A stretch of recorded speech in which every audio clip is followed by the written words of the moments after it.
Hello dear student, मेरा नाम है Ronit Verma, your biology faculty. And आज के इस वीडियो सेशन के अंदर हम बात करेंगे बेटा इकोटोन के बारे में कि इकोटोन एक्चुअली होता क्या है। काफी बच्चों को समस्या आती है इकोटोन को समझने में। ओके, एंड इकोटोन इकोलॉजी का एक बहुत ही बढ़िया कॉन्सेप्ट है। ठीक है बेटा, तो चलिए स्टार्ट करते हैं अपन इकोटोन को समझना। तो मेरे पास आप लोगों के लिए एक बहुत शानदार पीपीटी भी मैंने तैयार की है जिससे अपन इकोटोन भी समझेंगे। और इसमें छोटा सा और टॉपिक आता है बेटा, उसको कहते हैं एज इफेक्ट। क्या कहते हैं उसको? एज इफेक्ट कहते हैं। तो हम एज इफेक्ट को भी इस वीडियो के अंदर समझेंगे। ओके बेटा, और ये मेरा आपसे प्रॉमिस है, इस वीडियो के बाद आपको कोई और वीडियो इकोटोन और एज इफेक्ट के लिए नहीं देखना पड़ेगा। ठीक है, हम उसको अच्छे से समझ जाएंगे। तो चलिए स्टार्ट करते हैं अपन आज के अपने इस लेक्चर को, इस बहुत ही ब्यूटीफुल लेक्चर को। तो वीडियो स्टार्ट करने से पहले आप श्योर रहें कि आपने चैनल को जरूर सब्सक्राइब किया हो और ये वीडियो अच्छी लगेगी आपको, इसे लाइक भी इसको कर दें। चलिए, तो आज का जो हमारा टॉपिक है बेटा, एक्चुअली टॉपिक क्या है हमारे पास में? इकोटोन और एज इफेक्ट। क्या बेटा? Ecotone and edge effect. अब इकोटोन होता क्या है भला? ठीक है, ये क्वेश्चन हमारे सामने आता है कि सर इकोटोन क्या है एक्चुअली। सर इकोटोन क्या होता है बेटा कि जो आपके पास में इकोसिस्टम होता है। ठीक है, हमारे पास में इकोसिस्टम बहुत तरह के हो सकते हैं। हो सकता है हमारे पास में इकोसिस्टम एक्वेटिक इकोसिस्टम हो जाए, हो सकता है हमारे पास में टेरेस्ट्रियल इकोसिस्टम हो जाए। तो आपके पास में क्या होता है, इकोटोन उस जगह को या उस ट्रांजिशनल एरिया को कहते हैं बेटा जहां पर दो इकोसिस्टम एक दूसरे से मिल रहे होते हैं एक्चुअली। या हम यूं भी कह सकते हैं कि ट्रांजिशनल एरिया वो एरिया होता है जो क्या करता है, दो इकोसिस्टम को सेपरेट कर रहा है। ओके, तो उस ट्रांजिशनल एरिया में आप क्या देख सकते हो, दोनों इकोसिस्टम की क्वालिटी को देख सकते हो। जैसे मैं आपको समझाना चाहूँ, जैसे सपोज दैट आपने सलमान खान की एक मूवी देखी होगी तेरे नाम। ठीक है, तेरे नाम में क्या रहता है, उनका हेयर स्टाइल ऐसे रहता है, तो बीच में क्या होता है, एक लाइन रहती है। हाँ या ना, देखा हम सबने। तो एक तरफ का हिस्सा बालों का ये, एक तरफ बालों का हिस्सा ये, तो बीच में जो लाइन है वो क्या कर रही है, इन दोनों को सेपरेट कर रही है। वही क्या है आपके पास में, तो वो जो लाइन है, वो जो ट्रांजिशनल एरिया होता है उसको अपन क्या कहते हैं, इकोटोन कहते हैं। ठीक है, चलिए यहां पर मैं आपको डेफिनेशन से भी समझाता हूं कि इकोटोन एक्चुअली है। So you can see here कि an ecotone is an area that act as a boundary or a transitional between two ecosystem. Okay, यानी कि इकोटोन क्या हो गया कि दो इकोसिस्टम के बीच का ट्रांजिशनल एरिया हो गया। हाँ, ओके। अब इकोसिस्टम यहाँ पर दोनों सेम भी हो सकते हैं। जैसे मैं आपको बहुत अच्छा एग्जांपल देता हूँ, आपने यूस्टरीज देखी होगी। यूस्टरीज क्या होती है, एक ऐसी जगह होती है जहां पर आपका मरीन वाटर और जहां पर आपका जो फ्रेश वाटर होता है ना, रिवर का पानी, दोनों आके मिल रहे होते हैं एक्चुअली।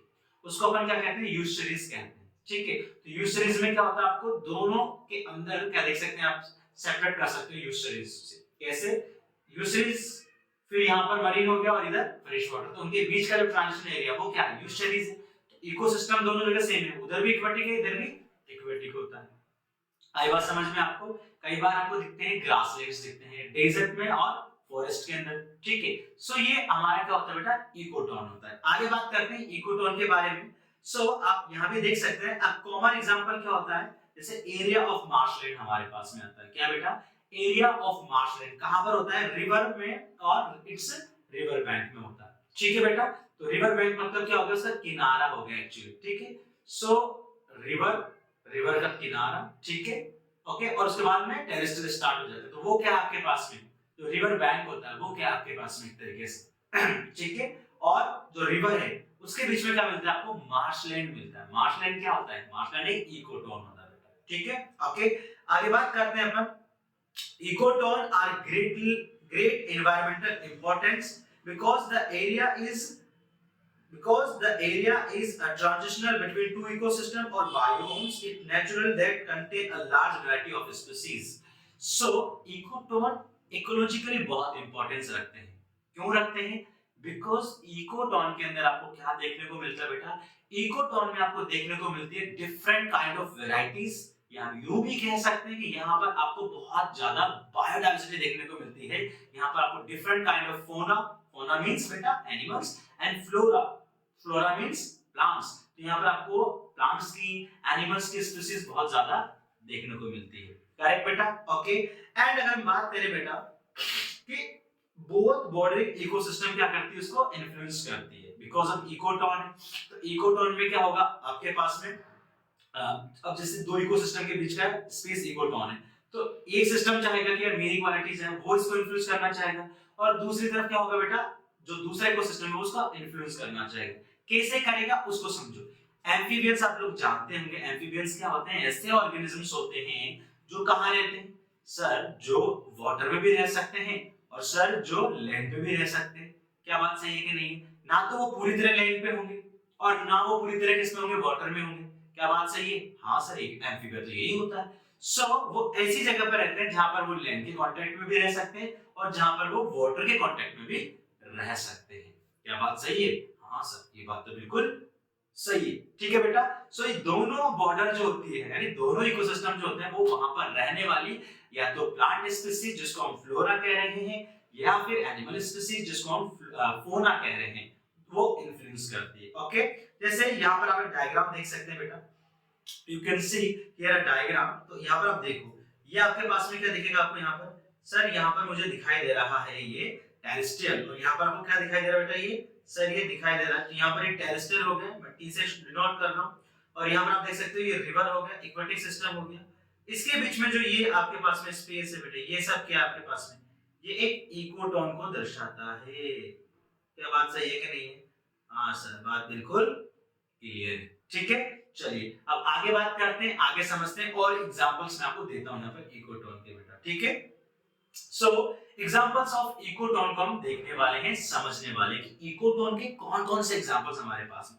तो पहला हमारे पास में आता बेटा मार्शलैंड का। ठीक है, तो मार्शलैंड क्या होता है आपके पास में, मार्शलैंड आपके पास में between dry and wet ecosystem, जहां पर आपको थोड़ा सा क्या दिखेगा, ड्राई यानी कि टेरेस्ट्रियल की बात करेंगे, और वेट मतलब हल्का सा आपको यहाँ पर क्या देखने को मिलेगा, रिवर वाला इकोसिस्टम। तो कह सकते हैं मार्शलैंड मतलब ये देखो यहाँ पर, तो यहाँ पर आप देख सकते हो वेट इकोसिस्टम है और ड्राई इकोसिस्टम है। So you can see this यार कि यहाँ पर क्या है सर, यहाँ पर तो रिवर और सर यहाँ पर टेरेस्ट्रियल हो गया। इनके बीच का जो ये इकोसिस्टम होगा, ये क्या आपके पास में यहाँ पर ये मार्शलैंड होगा। ये क्या होगा, मार्शलैंड होगा। सही बात है कि नहीं है? तो मार्शलैंड क्या हो गया सर, मार्शलैंड एक इकोटोन हो गया। ठीक है बेटा, तो मार्शलैंड एक इकोटोन होता है। और आगे बात करते हैं और आगे समझाता हूं मैं आपको। यहाँ पर मैंग्रोव फॉरेस्ट के बारे में आपने सुना होगा बेटा, मैंग्रोव फॉरेस्ट के बारे में। ठीक है, एक सेकंड पेन रख लेते हैं। सो मैंग्रोव फॉरेस्ट में क्या होता है, वो भी एक इकोटोन की तरह काम करता है। तो उसका पिक्चर देखो, फिर मैं आपको एक्सप्लेन करता हूं। देखो, ये बहुत शानदार सी पिक्चर आपको दिखाई दे रही होगी। तो यहाँ पर आप देख सकते हो मैंग्रोव फॉरेस्ट जो होता है वो एक इकोटोन है, और कौन-कौन से दो इकोसिस्टम के बीच में पाया जाएगा बेटा आपको ये, सो ये आपको मिलता है टेरेस्ट्रियल एंड मरीन इकोसिस्टम के बीच में। कहां देखने को मिलेगा बेटा, ये आपको टेरेस्ट्रियल, ठीक है, एंड मरीन इकोसिस्टम। तो बीच में देख सकते हो बेटा, सर बीच में क्या दिख रहा है यहाँ पर, सर ये तो हमारे पास में क्या होगा बेटा, ये टेरेस्ट्रियल हो गया, सॉरी ये हो गया आपके पास में marine ecosystem, M for marine. और यहाँ पर इसके बाद अगर बात करो पेड़ चालू हो जाएंगे, तो इसके किनारे पर जो आपको दिखाई देंगे बेटा, ये सब क्या मैंग्रोव फॉरेस्ट है। सो मैंग्रोव फॉरेस्ट क्या होता है एक्चुअली, मैंग्रोव फॉरेस्ट एक इकोटोन में प्रेजेंट होता है। क्या बात समझ में आई अपन को? अब आगे बात करते हैं, आगे समझते हैं अपन। ठीक है, सो नेक्स्ट हमारे पास में आता है ग्रासलैंड। ग्रासलैंड भी एक इकोटोन में प्रेजेंट होते हैं, और कौन-कौन से इकोसिस्टम होते हैं उसको समझते हैं। तो यहाँ पर आपको दिखेगा बिटवीन डेजर्ट एंड फॉरेस्ट। कहां पर बेटा, बिटवीन डेजर्ट एंड फॉरेस्ट में ये प्रेजेंट होते हैं। तो यहाँ देख सकते हो, यहाँ पर एक इमेज आपको दिखाई दे रही होगी। ठीक है, तो ये ग्रासलैंड होते हैं बेटा। ठीक है, जो कहां पर प्रेजेंट होंगे, डेजर्ट और फॉरेस्ट, यानी एक तरफ तो घना जंगल होगा, उसके बाद आपको क्या दिखेगा, दूसरी तरफ आपको डेजर्ट दिखाई देगा, लेकिन उसके बीच में जो ट्रांजिशनल एरिया होता है, उस ट्रांजिशनल एरिया के अंदर आपको क्या दिखाई देगा, उस ट्रांजिशनल एरिया के अंदर आपको दिखाई देंगे बेटा ग्रासलैंड्स। और ग्रासलैंड क्या है, इकोटोन। बिकॉज़ इकोटोन क्या है सर, दो इकोसिस्टम के बीच का जो स्पेस, जो जगह है, वो क्या है, वो इकोटोन है। वो क्या है, वो इकोटोन है।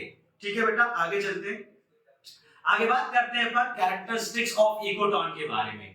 किसके बारे में बात करते हैं बेटा, कैरेक्टरिस्टिक्स ऑफ इकोटोन के बारे में बात करते हैं। So here you can understand characteristics of ecotone. अब ecotone may be narrow and may be wide. Ecotone क्या हो सकता है, छोटा भी हो सकता है और बहुत बड़ा भी हो सकता है। जैसे डेजर्ट में बात करें, ग्रासलैंड काफी बड़े बड़े हो सकते हैं, ठीक है। रिवर की बात कर रहे हैं तो रिवर में क्या होता है, जैसे रिवर के बीच में जैसे मैंग्रोव फॉरेस्ट हम देखे थे अभी, तो मैंग्रोव फॉरेस्ट और जो हमारे पास में टेरेस्ट्रियल होता है उसके बीच में जो मैंग्रोव फॉरेस्ट होते हैं वो भी थोड़ा नैरो हो सकते हैं। तो कहने का मतलब ये कि इकोसिस्टम बहुत बड़े भी हो सकते हैं और बहुत छोटे भी हो सकते हैं, वाइड रेंज में भी हो सकते हैं और नैरो भी हो सकते हैं, ठीक है। It is a zone of tension, इसको क्या कहते हैं अपन, it's a zone of tension because ये एक ऐसा जोन होता है जिसमें क्या होता है बेटा, आपके पास में एक इकोसिस्टम अपना इन्फ्लुएंस लाना चाहता है, दूसरा इकोसिस्टम अपना इन्फ्लुएंस लाना चाहता है। जैसे एम्फीबिया की बात करते हैं, एम्फीबिया क्या कहां रहते हैं, ऐसी जगह पर रहते हैं जहां से वो इजीली पानी के कांटेक्ट में रह जाए और इजीली टेरेस्ट्रियल में भी रह जाए, ठीक है ना। तो अब क्या चाहता है, पानी चाहता है कि यार यहाँ पर मेरा इन्फ्लुएंस है, ठीक है। टेरेस्ट्रियल क्या चाहता है कि यार मेरा इन्फ्लुएंस है, इसलिए इसको क्या कहते हैं, टेंशन जोन कहते हैं। इसको ऐसा समझो जैसे जैसे दो कंट्री, सपोज दैट, ओके। अब दो कंट्री आपके पास, भारत और पाकिस्तान हो गया, ठीक है। अब इनके बीच में मान के चलो अफगानिस्तान एक आ रहा है, सपोज दैट एक कंट्री है अफगानिस्तान। अब उधर से भारत अटैक कर रहा है, उधर से पाकिस्तान अटैक कर रहा है, बीच में फंसेगा कौन यार, ये अफगानिस्तान के। यार ये दोनों कर क्या रहे हैं यार। इसका मतलब क्या होता है, आपके पास में जो दो इकोसिस्टम के बीच में जो हमारा इकोटोन आता है वो टेंशन जोन होता है एक्चुअली, क्योंकि दोनों इकोसिस्टम चाहते हैं कि मेरा इन्फ्लुएंस रहे, मैं अफेक्ट करूं इसको, मेरे कैरेक्टर ज्यादा जाए इसके अंदर। सो दैट्स व्हाई हम क्या कहते हैं, इकोटोन को टेंशन जोन भी कहते हैं, ठीक है बेटा। आगे समझते हैं। It could contain species that are entirely different from those found in the bordering system. So actually क्या होता है, आप देखोगे इकोटोन के अंदर जो स्पीशीज पाई जाती है वो ऐसी स्पीशीज होती है जो कि डिफरेंट होती है। अब कैसे समझोगे इसको, अरे एम्फीबिया, एम्फीबिया बहुत ही शानदार एग्जांपल है बच्चों हमारे पास में। कैसे, देखो एम्फीबिया में जो स्पीशीज है, क्या वो वैसी स्पीशीज जो कंप्लीटली लैंड पे सरवाइव कर सकती है? No sir. ओके, क्या वो कंप्लीटली एक्वेटिक में सरवाइव कर सकती है? No sir.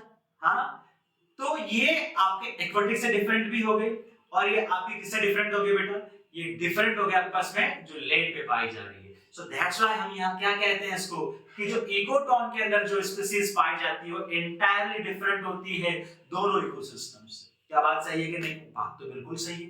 That's why amphibia के अंदर आप कैरेक्टरिस्टिक्स को क्या देखते हो, अलग देखते हो। सही बात है कि नहीं? और प्लांट्स में बात करें तो ब्रायोफाइट्स भी ऐसे होते हैं। ब्रायोफाइट्स भी क्या होते हैं, ब्रायोफाइट्स को हम क्या कहते हैं, एम्फीबियंस ऑफ प्लांट्स, ठीक है। चलिए आगे बात करते हैं। Ecotone can be natural and man made. अब इकोटोन क्या हो सकते हैं, नेचुरल भी हो सकते हैं और मैन मेड भी हो सकते हैं। क्या हो सकते हैं बेटा, यानी मनुष्य ने बनाया, ठीक है, जैसे एग्रीकल्चर फील्ड्स में रहता है, ओके। और नेचुरल तो आप मैंग्रोव फॉरेस्ट देख लो, है ना, मार्शलैंड देख लो, ये नेचुरल होते हैं, करेक्ट बात। चलो ठीक है। जैसे यहाँ पर होता है एग्रीकल्चर फील्ड एंड फॉरेस्ट, तो ये सब क्या आपके पास में ये मेन मेड इकोटोन्स होते हैं बेटा। अब आगे बात करते हैं, बहुत इंपॉर्टेंट कैरेक्टर्स है बेटा, आप इसको इंपॉर्टेंट जरूर लगा के रखें, कई बार एग्जाम्स के अंदर पूछा जाता है, ठीक है बेटा, ओके। अब आगे बात करेंगे अपन, थोड़ा मैं इसको कलर चेंज कर लेता हूं इंक से। चलिए बेटा आगे बात करते हैं अपन, ठीक है। तो अब हम बात करने वाले नए टॉपिक के बारे में, जो कि हमारा क्या होने वाला है बेटा, जो हमारा होने वाला है एज इफेक्ट। ओके बेटा, सो नया टॉपिक है बेटा हमारे पास में, एज इफेक्ट क्या होता है और एज स्पीशीज क्या है। बहुत ही शानदार टॉपिक है, एग्जाम के अंदर आपसे पूछा जाता है बेटा। तो चलिए स्टडी करते हैं अबाउट द एज इफेक्ट। तो एज इफेक्ट क्या होता है बेटा, इकोटोन जो होता है, ठीक है, हमने अभी बात करी इकोटोन के बारे में। So edge effect refer to the change in a population or community structure that occur at boundary of two habitats, यानी इकोटोन। सो इकोटोन में अगर कोई पॉपुलेशन पाई जा रही है या कोई कम्युनिटी, हो सकता है वो प्लांट कम्युनिटी हो सकता है वो एनिमल कम्युनिटी हो, उस कम्युनिटी के अंदर क्या चेंज हो रहा है, okay, that is called edge effect. तो उसको हम क्या कहते हैं बेटा, सर उसको हम कहते हैं एज इफेक्ट कहते हैं। क्या बात सही है कि नहीं है? ओके, यानी बिटवीन टू हैबिटेट्स। और बिटवीन टू हैबिटेट्स क्या प्रेजेंट होता है सर? इकोटोन। अभी तो बात करी, ठीक है, अभी 12-15 मिनट हमने क्या बात करी? इकोटोन के बारे में बात करी। सो उस इकोटोन में जो पॉपुलेशन पाई जा रही है वो प्लांट पॉपुलेशन भी हो सकती है, एनिमल पॉपुलेशन भी हो सकती है। तो उनमें क्या चेंजेस आ रहे हैं? ओके, उनमें होने वाले चेंजेस को हम क्या कहते हैं? Edge effect. क्योंकि ये इकोटोन दोनों इकोसिस्टम के किनारे पे प्रेजेंट है। सही बात है, दैट्स व्हाई इसको हम क्या बोलते हैं? एज इफेक्ट बोलते हैं। क्या कहते हैं इसको बेटा? एज इफेक्ट बोलते हैं। आगे बात करते हैं sometimes the number of species and the population density of some of the species in the ecotone is much greater than other community. This is called edge effect. So actually you see कि जो ecotone होता है उसमें दोनों ecosystem के character present होते हैं। सो अगर कभी ऐसा हो कि एक्वेटिक सिस्टम में कोई प्रॉब्लम आ जाए, सो वो जो स्पीसीज है वो कहां पर सर्वाइव कर सकती है? वो सब लैंड पे सर्वाइव कर जाएगी। अगर लैंड पे कोई दिक्कत आ जाए तो वो कहां सर्वाइव कर सकती है? वो एक्वेटिक सिस्टम में सर्वाइव कर सकती है। सो इसलिए क्या होता है कि इनके जो चांसेस होते हैं सर्वाइवल के वो ज्यादा होते हैं, ठीक है। सो आप देखोगे इकोटोन के अंदर आपको डाइवर्सिटी जो होती है वो ज्यादा मिलती है या स्पीसीज आपको ज्यादा मिलती है बेटा, क्योंकि यहाँ पर दोनों स्पीसीज ऐसी आ सकती है जो क्या हो सकती है? जो क्या हो सकती है बेटा आपके पास में? दोनों मतलब दोनों इकोसिस्टम के कैरेक्टर्स को रख सकते हैं अपने पास में और इकोटोन में सर्वाइव कर सकते हैं। इसको ऐसा समझो जैसे एक पर्सन है, वो दोनों कंट्रीज में रह सकता है, उसके पास ऐसे राइट्स है कि वो इंडिया में भी रह ले सकता है और पाकिस्तान में भी रह सकता है। ये कितनी बढ़िया बात है। इंडिया में कुछ प्रॉब्लम आई तो पाकिस्तान चला गया, पाकिस्तान में कुछ प्रॉब्लम आई वो इंडिया आ गया। लेकिन अब ऐसा पर्सन है जो या तो इंडिया रह सकता है, जो पाकिस्तान रह सकता है। आप मुझे बताइए किसके सर्वाइवल में ज्यादा चांस होंगे? या आप देख सकते हो अपॉर्चुनिटी किसको ज्यादा मिल रही है? ऑप्शंस किसके पास ज्यादा है? इकोटोन में रहने वाली स्पीशीज के पास में ज्यादा ऑप्शंस होते हैं। ठीक है, चलिए आगे बात करते हैं, आगे समझते हैं अपन। ये तो मैंने आपको एज इफेक्ट के बारे में बताया, ठीक है बेटा। सो इकोटोन में क्या होता है? हमेशा आप देखोगे ग्रेटर आपको क्या मिलती है? स्पीशीज मिलती है या ग्रेटर आपको डाइवर्सिटी मिलती है बेटा। ये बहुत इंपॉर्टेंट बात है जो हमको समझ में आनी चाहिए। ठीक है, आगे बात करते हैं। The organism which occur primarily और मोस्ट अबंडेंटली इन जोन, इसको क्या बोलते हैं? एज स्पीशीज बोलते हैं। यानी कि इकोटोन में वो स्पीशीज जो सबसे ज्यादा टाइम के लिए पाई जा रही है, सबसे ज्यादा पाई जाती है और सबसे पहले आती है, एक्चुअली वो क्या होती है?